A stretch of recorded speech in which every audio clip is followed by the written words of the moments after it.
Go tell it on the mountain, over the hills and everywhere. Go tell it on the mountain that Jesus Christ is born. While shepherds kept their watching, oh silent flocks by night, behold throughout the heavens there shone a holy light. Go tell it on the mountain, over the hills and everywhere. Go tell it on the mountain that Jesus Christ. Verse 2, the shepherds feared and trembled when lo above the rain.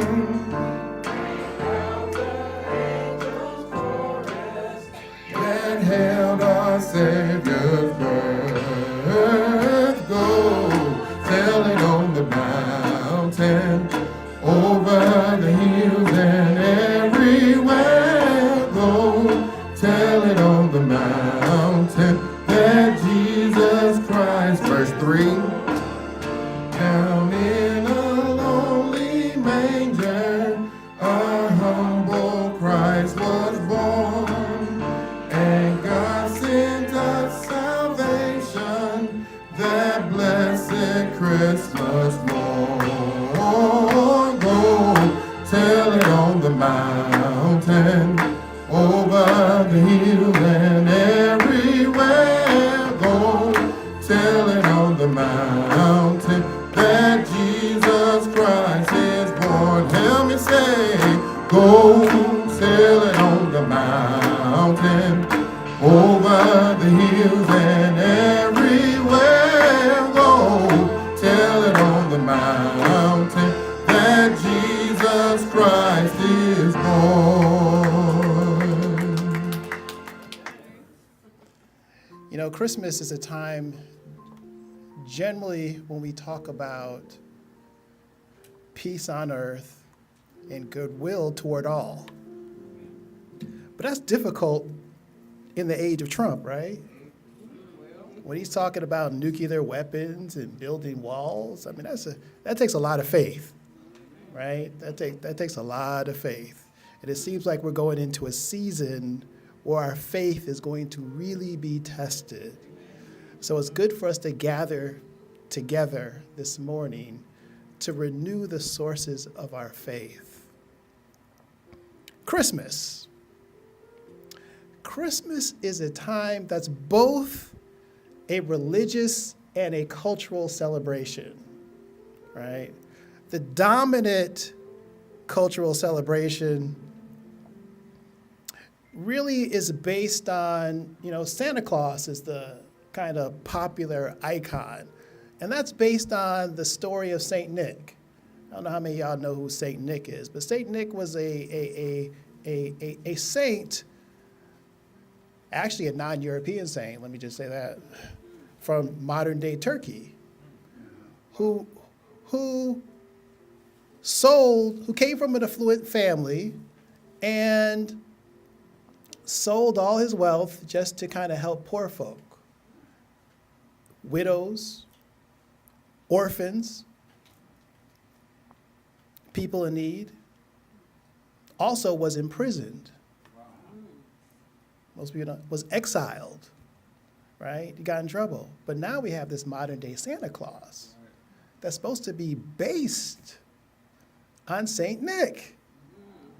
And even the earliest projections or depictions of Santa Claus were kind of not this thing we have now. That's just such an extreme departure from the original story. That's a product of both Macy's and Coca-Cola and advertising. They just kind of made him just this old jolly fat white man. I mean, that's not something that was even the kind of the original image of Santa Claus. Santa Claus was something that really was basically for children, right? It was a kind of a gift-giving thing. But Be that as it may,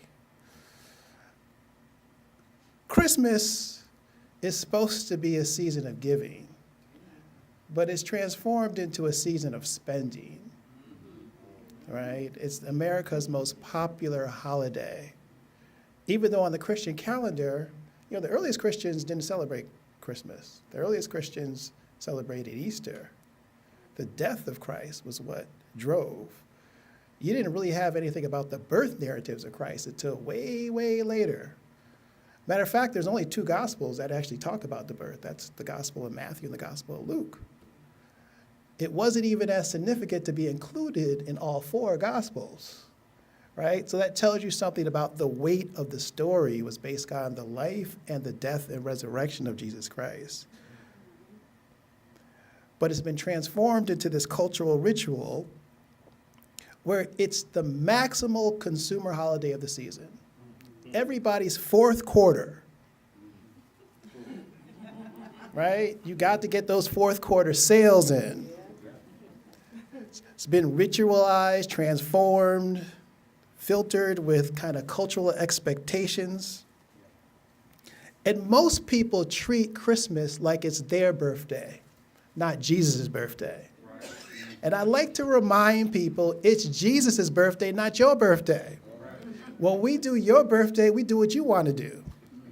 When it's Jesus' birthday, you should do what Jesus wanted to do. Right? So this is kind of, the idea of Christmas in terms of its liberative potential comes from, theologically, we call it the incarnation. Right? The incarnation is the Word becoming flesh. The Word becoming human. And actually, in the Greek, it's not the word becoming flesh, it's the word becoming, it's the logos, the logos. And logos can be translated as word, but it's actually a richer, deeper meaning. The logos was the connecting tissue of the universe, the orientating principle, right? The glue that held stuff together. So really, it's the connecting tissue becoming human. Right? The very thing that connects and unites us becomes human in Jesus. And that dwelt among us. That's more of a descriptive. We generally just like to use a moral category and say that's love. The connecting tissue is love. So love becomes human and dwells among us. That's how Christians understand it. But what's so revolutionary and liberationist about that? Well, in order to understand the revolutionary potential or the liberative potential of this story, you have to understand the social context of where this happened, right? Now, there were stories about divine children before Jesus Christ, many of them, but mostly they came from affluent and wealthy families, right? For example, if you had a chance to live your life over again, you probably would be richer, more popular, better looking, right? You'd go into a life where people did better, more privileges, more advantage. The fact that God chose to incarnate into an oppressed community, right? An unwed mother, right? An unwed couple who were so poor that every hotel rejected them. Every inn rejected them. A community under occupation, right? So poor that she had nowhere to deliver her baby, so she went to a manger, right? And and manger is actually a clean word. It's really a feeding trough. And you know how, y'all been to feeding troughs, you know how they smell, right? They're not pretty smelling. So if you saw a teenage mother having a baby between urine and feces, you would probably say that that mother doesn't care about her child, right? You don't see love in that. Matter of fact, you see neglect. Child services might get that mother and say, what you doing? But the fact that God chose to incarnate in that situation is an indictment against the established order. right? It says that the way the world is organized, there's something wrong with it, right? That is the prophetic principle. That is the prophetic, that God is in solidarity with people whose backs are against the wall. Yeah. People who have been born under hostile and miserable circumstances. That's one of the first points. So there's a sharp distinction between the biblical portrayal of Christmas and its contemporary emphasis. You know, Christmas Day originated when Christians were in the context of the Roman Empire. They had this winter solstice, and they had to have this kind of Christian veneer for a Roman holiday. And then the American celebration features the Santa Claus as its chief icon, and lighted trees and shopping rituals and massive food grabs.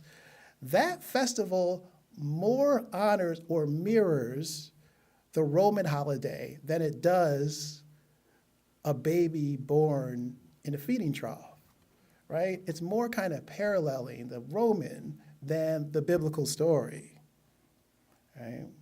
And for Black folks in particular, the whole Santa story, I mean, you have Santa as this kind of very jolly white male who, by all evidence, doesn't do too much work, right? He lets the 3/5 elves do all the work, right?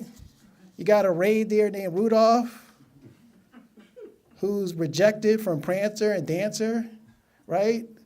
He's segregated, so he can't play any reindeer games, right?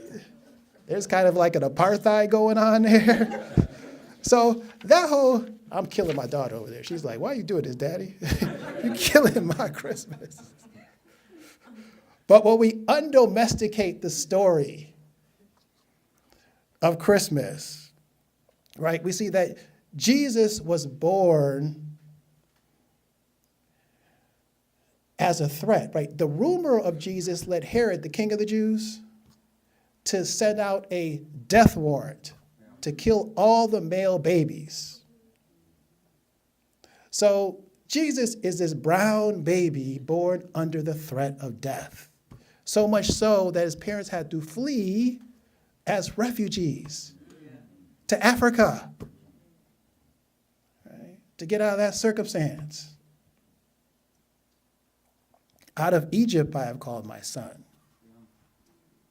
which is a call to be maladjusted, right, to the kind of circumstances, to not see this as this world as fated, to really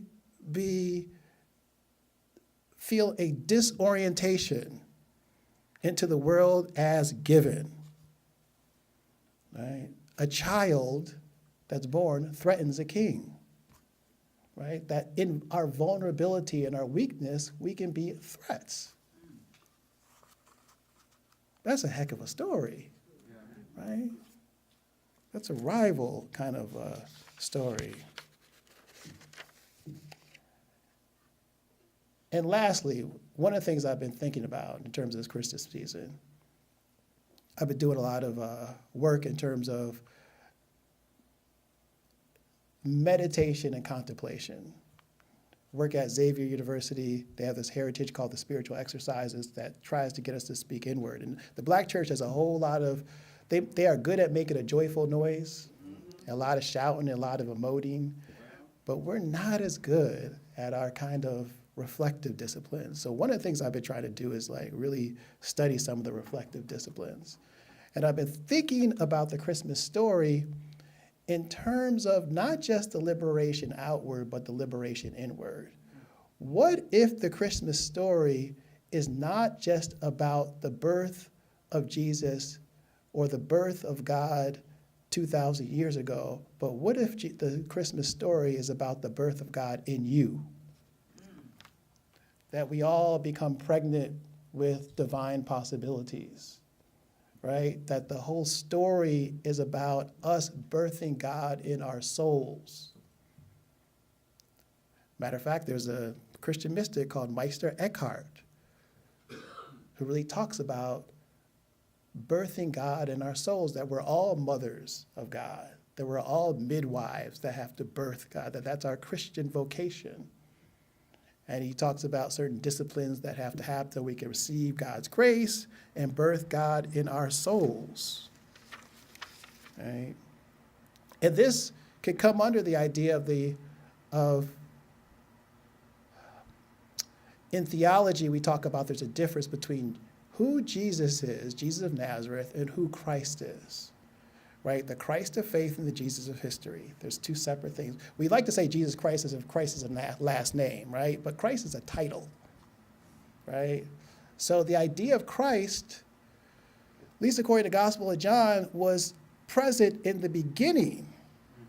Just didn't occur when Jesus, but it was present in the beginning.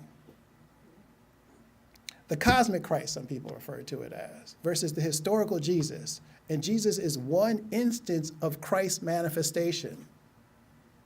But if you take the incarnation or the Word becoming flesh, the flesh couldn't just be human flesh. The flesh might be the flesh of the world, right? Material flesh. So the idea of a Christ materializing, maybe at the beginning of creation, maybe with all matter, with all beings, that there's something of Christ in all of us, might be part of the Christmas story, that we birth Christ in us and others as we try to connect the uniting tissue, the communal aspect of it, which is part of our African heritage, right? We do Kwanzaa tomorrow. We start with the unity candle. That could be birthing Christ in us. Right? So birthing God in the soul, the cosmic Christ, can be one way of trying to understand the revolutionary potential of Christmas. That is not a backward-looking thing. That our ancestors, African ancestors, had this idea of the eternal now. That things that happened didn't just happen thousands of years ago. They talked about Harriet Tubman as a Moses figure. Even Abraham Lincoln as a father figure, like Father Abraham, Abraham Lincoln, right? So there's always been this way of kind of conjuring up biblical stories to talk about presentness. What if the Christmas story is a similar thing, that we're talking about birthing Christ in us now? I think that's a way to try to make this thing more meaningful and to fight against the co-optation of Christmas to consumer culture. So may God's love that was birthed in Jesus 2,000 years ago be rebirthed in us today. Amen. Peter, Lenny Hunt to come back and bless us with one more selection. And immediately after that selection, Dr. Miles Grier will come and share his reflections.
I lift my eyes to the hills, knowing you are the help. I know it cometh from you. Your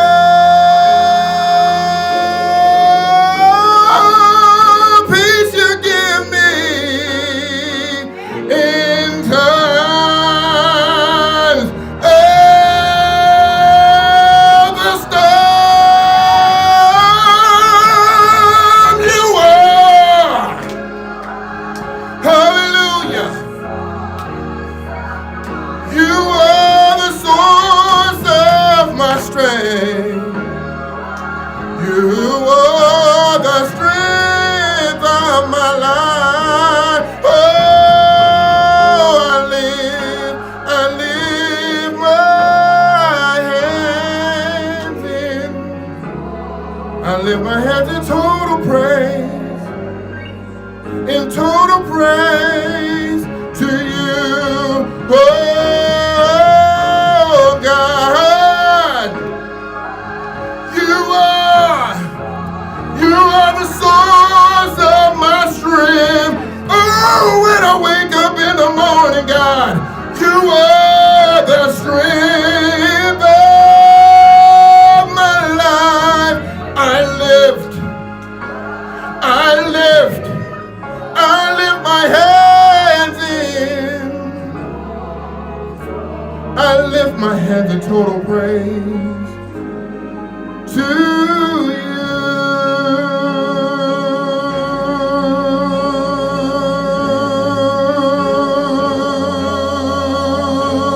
Amen.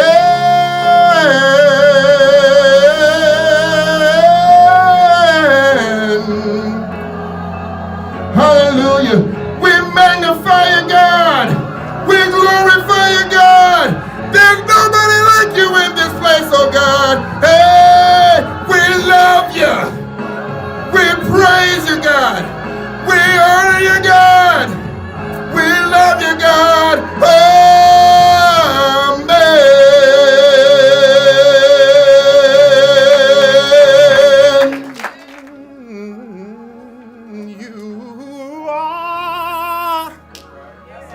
You are the source of my strength. You are the source of my life. I lift my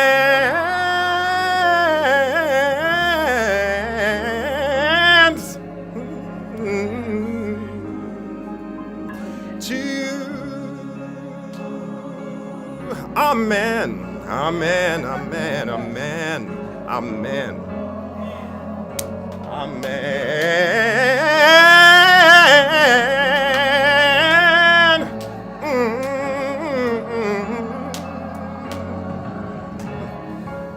Amen. Amen.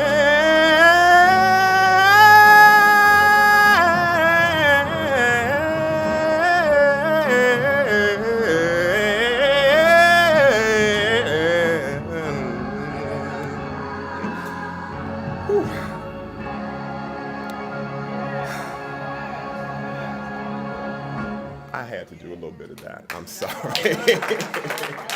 had to do a little bit of that. I have very little to add to what either of these brothers have sung or said today, but I'm going to put a little bit on it. Isn't that what Cedric said on? I can put something on it. Yeah, I can put something on it. So I really can't believe how apt the songs for today and the reflection before mine were. So I can only say that that's God's divine timing and the planning of my friend, Reverend Nelson Pierce. So just a couple of thoughts Speaking of this birthing Christ in me, it was October 1st, 2014, when I woke up in absolute tears. And, you know, I had been relatively successful, you know, got my PhD, everybody's saying that I succeeded, right? And I had this crisis. And the crisis was, I said, it's all a lie. Everything I built up, every aspect of my personality, every aspect of the way I walk, talk, dress, everything was done to please somebody else. And at this point, I'm thinking, you know, I'm 37 years old, well, about to be 37 at that point, and I have to turn around and throw it all away and start over. I can't do it. This is too heavy for me. And specifically what I was having to come to terms with was the spirit that God gave me versus what I had built up to show people. And the spirit that God gave me was that when I was a child, you really couldn't get me to pay attention to any two people but Joan of Arc and Harriet Tubman. And so when we had to go to school to dress up as somebody we admired from history, I tried to admire Frederick Douglass. I did, and nothing wrong with the brother. He did a lot. But, you know, I was all Harriet Tubman or Joan of Arc, right? And I thought, because you get messages, and the message that I got from the world was that is female, and you should not identify with that or admire that. Well, little did I know at the time that that was a strength that I was going to need, because there are definitely, that was my spirit resonating with those people in history. And because I'm gay, and because I've always loved my divas, Diana Ross, you know, Harriet Tubman, Joan of Arc, whoever, right? That was where my spirit resonated, and that was who I identified with. And God was telling me, if you're going to do that, Joan of Arc and Harriet Tubman. That's the way you do it, with that strength, with that leadership, with that unshakable faith in me and what I've given you to do. So I tried to run away from that. I said, well, no. You know, I went and lifted weights, and I went and did all that.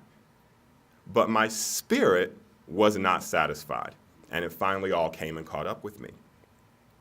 So at that point, I thought, well, I can't quit this job. I'm not moving back home. You know, like, this is a little too much for me. And I thought of the rich man, right, who asked Jesus, well, what can I do to follow you? And Jesus said, give up all your possessions and come follow me. And he said, well, you know, I'm not going to do that. Is there something else I can do? And so I came to a point where I couldn't do anything. I literally stayed in my apartment for a month. And it was the summertime, we're not teaching, so I could pull that kind of crap. But eventually it came to me that what I can do exists in who I already am. I don't have to go make a big change in terms of my physicality, in terms of my profession, in terms of any of that. What I can do is go to other people in my life, in my world, and say to them what was said to me in many ways. Don't get me wrong. You know, we got a friend of my father's here, so I don't want to say that people did not, in my world, celebrate my spirit. But that one particular aspect was one that was not celebrated, and so it was one that I developed shame about. So I thought, well, what can I do?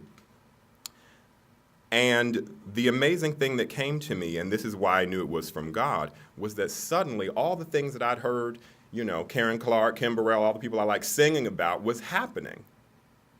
I was kind to my enemies, you know, and I thought, what is this? And then I realized some people I thought were enemies weren't even enemies. So there was a student, and I think he has Asperger's syndrome. And anyone who knows me as a teacher knows I'm extremely strict. He was the kind of person who blurts out without raising his hand. I said, well, see, that's not how we do things here. Right. And I couldn't stand it. But I noticed that other students were very kind and very patient with him. And I said, well, where can I find that in my spirit to have a little more patience with him? And I said, well, first of all, strange as I am, right? You know, I went home and told my father, I think I might want to wear nail polish. Somebody was patient with that. So why can't I be patient with the fact that he can't control himself to raise his hand? It's not evil. He's not actually harming anybody by doing that. So what is it in me that needs to judge that? Right. So anyway, one day I just happened to be playing some classical music for my students to listen to, and this kid lights up. Turns out he's a classical music savant of some kind, knows everything. So, he says, oh, that's Bizet's Carmen. I said, yes, it is, young man, well done. And he blushed. I said, not everybody knows that.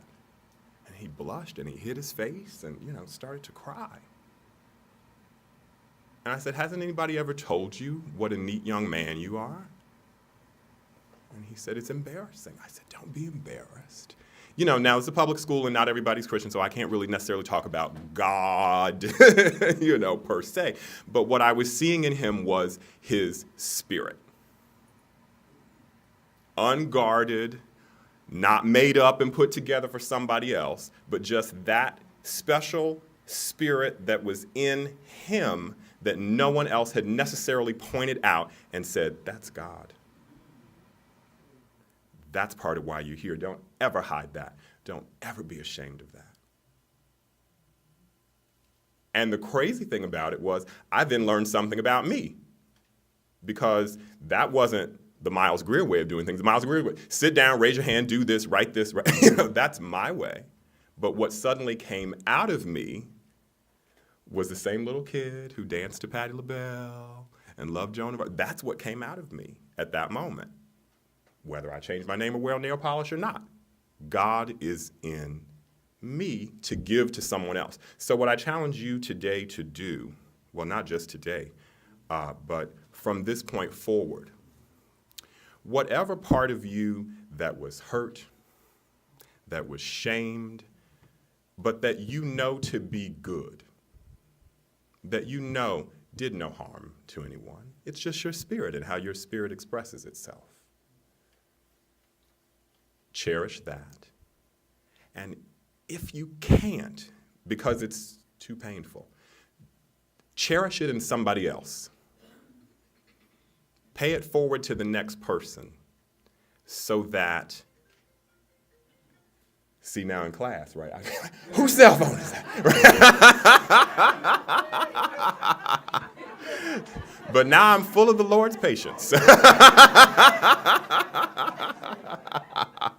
Because it happens to all of us. It happens to all of us, right? But what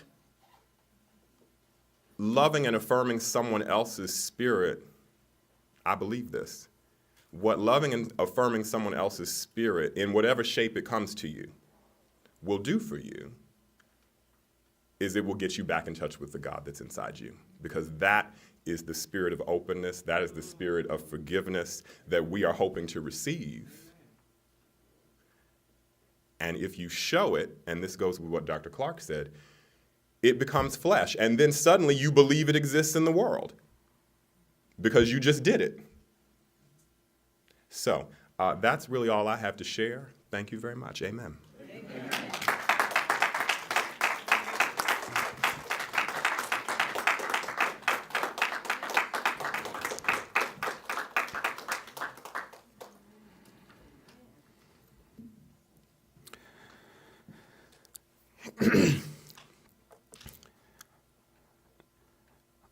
The end of the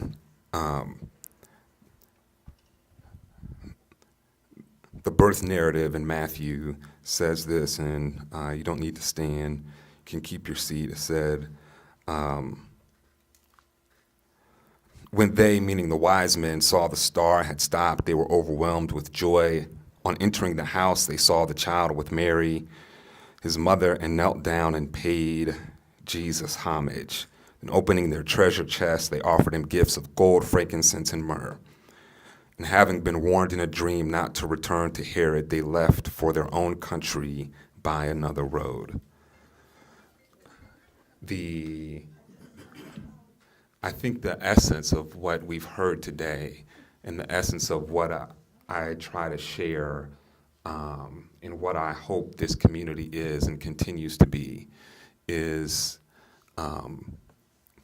when the wise men saw Jesus, when they came to Jesus, they, in the meeting of the Christ child, they were open to divine truth, not only about themselves, but about Herod's plot. And they were open to God's truth in a way that they were not or could not see before.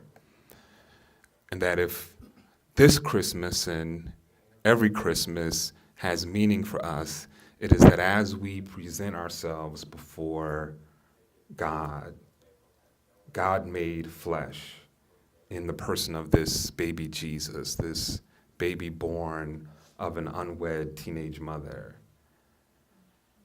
that we see ourselves more clearly. We see ourselves before the world judged us and labeled us and named us and boxed us in. That we see ourselves as the people that God created us to be, and we liberate ourselves. And then we become a place where others can seek and find liberation. And Lord knows, with everything that's happening in the world, we're going to need more places where people can seek and find liberation. So when we leave this place, let us be God's love and liberation for the friends and family who we'll share time with. Let us be God's love and liberation for the people that we'll encounter tomorrow and the next days as we go back to work. Let us be God's love and liberation in a world that is crying so much for it, that really, and quite literally, they do not know what they're doing. We've got a practice here at Beloved Community Church that we call response to the word. And in many ways, God's word has been shared and preached today. So I'm going to ask if you would take just a couple of minutes, and turn to a friend or a neighbor and share with them what God is sharing with you today. Just right there where you're sitting, won't you turn to somebody sitting next to you and share with them what God is sharing with you today?